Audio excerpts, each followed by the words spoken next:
Good morning बच्चों। बेटा हम 10th क्लास का सेकंड लेसन रीड कर रहे हैं संघवाद, और आज की हमारी हेडिंग है भारत में संघीय व्यवस्था।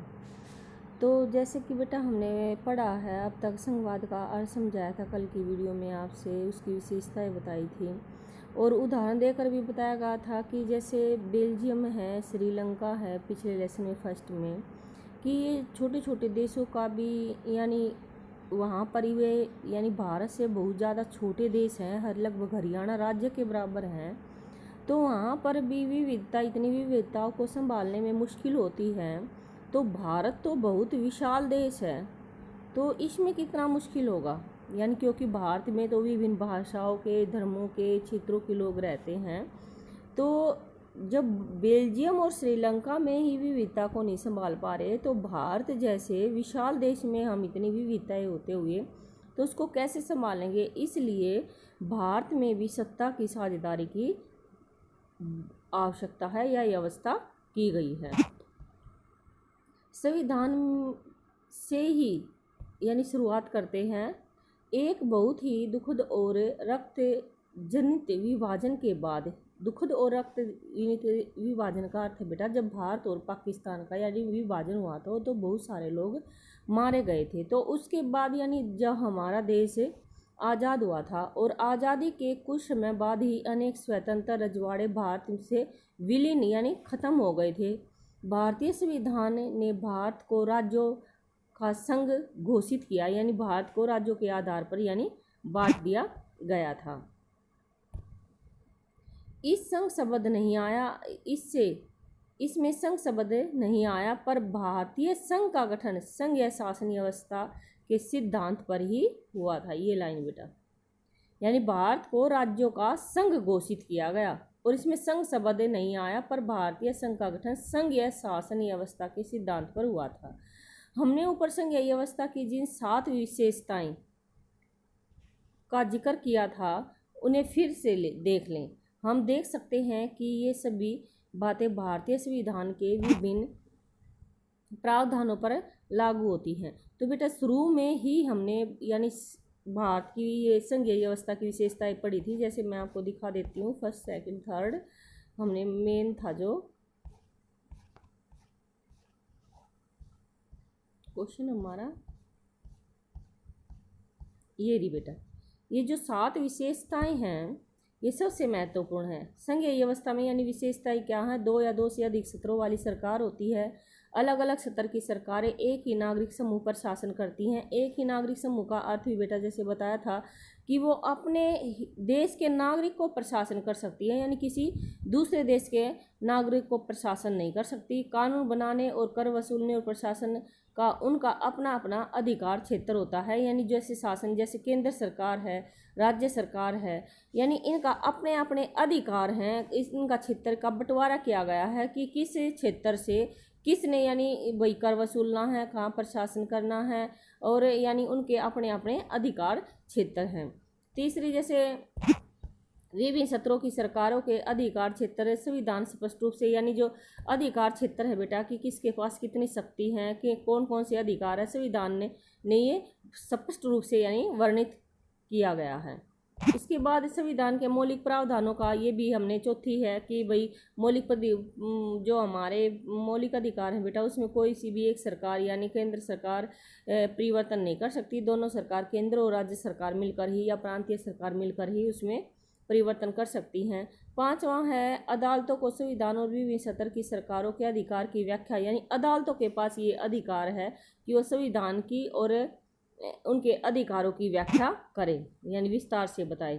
वित्तीय स्वतंत्रता निश्चित करने के लिए विभिन्न सत्र की सरकारों के लिए राजस्व के अलग अलग स्रोत हैं। यानी बेटा जैसे वित्तीय का अर्थ होता है धन, की धन कहाँ से कैसे इकट्ठा किया जाए। जैसे सरकारी स्कूल कॉलेज खोलने के लिए, तो उनके लिए भी यानी सरकार के जो कर होता है, राजस्व होता है, उनके अलग अलग स्रोत हैं कि वो किस ढंग से यानी कैसे इकट्ठा किया जाए। 7वां, इस प्रकार संघीय शासन व्यवस्था के दोहरे उद्देश्य यानी 2 उद्देश्य मेन है। एक तो क्या है? देश की एकता की सुरक्षा करना और उसे बढ़ावा देना, यानी इससे ये प्रॉफिट होता है। दूसरा, विविधताओं को पूरा सम्मान, यानी इतना जो विविधताएं हैं भारत देश में, इन सब विविधताओं का पूरा सम्मान किया जाए। तो ये बेटा जैसे हमने 7 विशेषताएं यानी पढ़ ली थी। इसके बाद इसमें एक ये मैप भी है बेटा, आप देख सकते हो। ये जहाँ जहाँ मैप में ये रेड कलर दिखाया गया है, ये वाला बेटा, यहाँ यहाँ पर यानी संघीय शासन व्यवस्था पाई जाती है इन देशों में, आप ये भी ध्यान करें। और जहाँ जहाँ जैसे रेड रंग नहीं है, ये है जैसे, और ये रहा, ये है, तो यहाँ पर बेटा यानी यहाँ पर संघीय व्यवस्था यानी संघीय शासन व्यवस्था नहीं है। और जहाँ पर रेड रंग है वहाँ पर यानी संघीय शासन व्यवस्था है। ये आप मैप को भी ध्यान से देख सकते हैं। देशों का है बेटा ये आपका वर्ल्ड का मैप, तो इसे आप ध्यान से देखें कि किस किस देश में संघीय शासन व्यवस्था है। जैसे कनाडा में है, संयुक्त राज्य अमेरिका में है, ब्राज़ील में है, बेल्जियम में है, स्विट्ज़रलैंड में है, नाइजीरिया में है, तो ये आप यानी भारत में है, रूस में है, तो आप इसको भी ध्यान से देखें।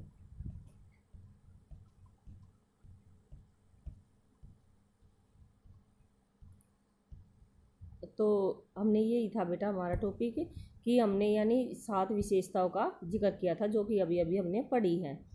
ये सभी बातें भारतीय संविधान के विभिन्न प्रावधानों पर लागू होती है। संविधान ने मौलिक रूप से 2 स्तरीय शासनीय व्यवस्था का प्रावधान किया था, संघ सरकार या जिसे हम केंद्र सरकार भी कहते हैं, और राज्य सरकारें केंद्र सरकार को पूरे भारतीय संघ का प्रतिनिधित्व करना था। बाद में पंचायतों का और नगरपालिकाओं के रूप में संघीय शासन व्यवस्था का एक तीसरा स्तर भी जोड़ा गया, जिसे हम क्षेत्रीय या प्रांतीय या स्थानीय सरकार भी कहते हैं। किसी भी संघीय व्यवस्था की तरह अपने यहाँ भी 3 स्तरों की शासनीय व्यवस्था अपने अलग अलग अधिकार, यानी तीनों जो व्यवस्थाएं बेटा केंद्र, प्रांतीय और क्षेत्रीय, इनके अपने अपने अधिकार क्षेत्र हैं। संविधान में स्पष्ट रूप से केंद्र और राज्य सरकारों के बीच विधायी का अर्थ होता है बेटा कानूनी अधिकारों को 3 हिस्से में बांटा गया है। ये 3 सूचियां इस प्रकार से हैं। जैसे पहली है बेटा संघ सूची। संघ सूची में ये अधिकार दिए गए हैं बेटा कि संघ सूची का क्या अर्थ है, केंद्र सरकार यानी केंद्र सरकार के पास कौन कौन से अधिकार हैं। जैसे विदेशी मामले, बैंकिंग, संचार, मुद्रा जैसे राष्ट्रीय यानी पूरे राष्ट्र के जो भी विषय हैं वे पूरे यानी केंद्र सरकार के पास है, और इसी कारण इन विषयों को संघ सूची में डाला गया है। संघ सूची में वर्णित विषयों के बारे में कानून बनाने का अधिकार सिर्फ केंद्र सरकार के पास है। राज्य सूची में जैसे उदाहरण के लिए पुलिस है, व्यापार है, वाणिज्य है, कृषि है, सिंचाई है, यानी ये इस तरह के अधिकार जो हैं प्रांतीय सरकार के यानी राज्य सरकार के पास है। और संवर्ती जो क्षेत्रीय है बेटा हमारी स्थानीय है, उसे संवर्ती भी कहा जाता है। इसमें शिक्षा है, वन है, मजदूर है, विवाह, गोद लेना, उत्तराधिकारी, यानी इस तरह के विषय इसमें जोड़े गए हैं। इन विषयों पर कानून बनाने का अधिकार राज्य सरकार और केंद्र सरकार दोनों को ही है। लेकिन जब दोनों के कानून में टकराव हो तो सिर्फ यानी अगर दोनों में कानून यानी कोई दोनों में विवाद उत्पन्न हो रहा हो कोई भी कानून बनाने में, तो सिर्फ केंद्र सरकार के पास अधिकार है कि वह उस पर कानून बनाए। यहाँ एक सवाल उठता है कि जो कि विषय इनमें किसी भी सूची में, यानी कई बार ऐसा भी होता है बेटा जैसे 97 विषय हैं केंद्र के पास और 66 हैं राज्य के पास और 47 है बेटा स्थानीय के पास। अगर कोई विषय यानी टॉपिक ऐसा बच जाता है कि जो मतलब ना तो केंद्र के पास है, ना राज्य के पास है और ना स्थानीय के पास है, तो उस क्षेत्र को बेटा हमें केंद्र सरकार के पास यानी जो विषय बच जाते हैं उन पर जो कानून बनाने का अधिकार है बेटा सिर्फ वो केंद्र सरकार के पास होता है।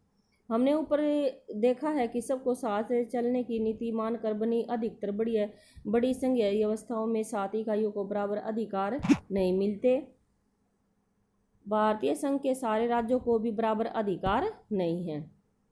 जैसे कहने का अर्थ ये है कि बेटा जैसे कुछ राज्य हैं जिनको यानी कुछ विशेष अधिकार मिले हुए हैं। जैसे भारत में जम्मू कश्मीर एक मात्र ऐसा राज्य है जिसका अपना संविधान है। इस राज्य में विधानसभा की अनुमति के बगैर भारतीय संविधान के कई प्रावधान कोई भी कानून वहाँ पर लागू नहीं किया जा सकता। इस राज्य के स्थायी निवासियों के अतिरिक्त कोई भी भारतीय नागरिक जमीन यानी ये बात थी बेटा 2 साल पहले, लेकिन अब उसमें भी प्रावधान कर दिया गया है। लेकिन फिर भी ऐसे बहुत सारे राज्य हैं जिनको कुछ विशेष दर्जा मिला हुआ है।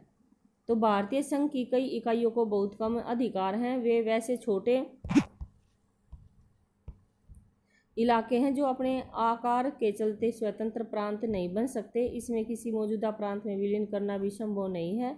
चंडीगढ़ या लक्षद्वीप अथवा देश की राजधानी दिल्ली जैसे इलाके इस कोटि में आते हैं और इन्हें केंद्र शासित प्रदेश कहा जाता है। ये आपका केंद्र शासित प्रदेश भी आएगा बेटा क्वेश्चन, कि जो अपने आकार के चलते स्वतंत्र प्रांत नहीं बन पाते, इन्हें किसी मौजूदा प्रांत में विलीन करना भी संभव नहीं होता, यानी दूसरे प्रांत में मिलाना भी संभव नहीं है।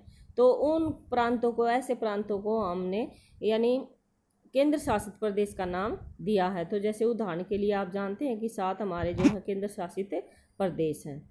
केंद्र और राज्य सरकारों के बीच सत्ता का बंटवारा हमारे संविधान की बुनियादी बात है। अधिकारों के इस बंटवारे में बदलाव करना आसान नहीं है। अकेले संसद इस व्यवस्था में बदलाव नहीं कर सकती, यानी कानूनों में ऐसे किसी भी बदलाव को पहले संसद के दोनों सदनों से 2/3 दोनों सदन हमारे लोकसभा और राज्यसभा से मंजूरी लेनी पड़ती है। फिर कम से कम आधे राज्यों को विधानसभाओं से उसे मंजूर करवाना पड़ता है। संवैधानिक प्रावधानों और कानूनों के क्रियान्वयन को देख रेख में न्यायपालिका महत्वपूर्ण भूमिका निभाती है।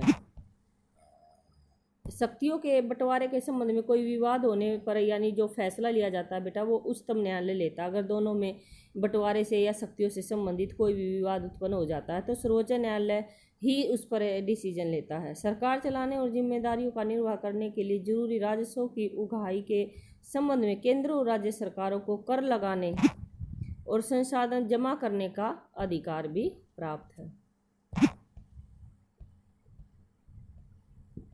नेक्स्ट टॉपिक है बेटा संघीय शासन व्यवस्था हमारी कैसे चलती है। ये टॉपिक पढ़ेंगे हम कल। थैंक यू बेटा।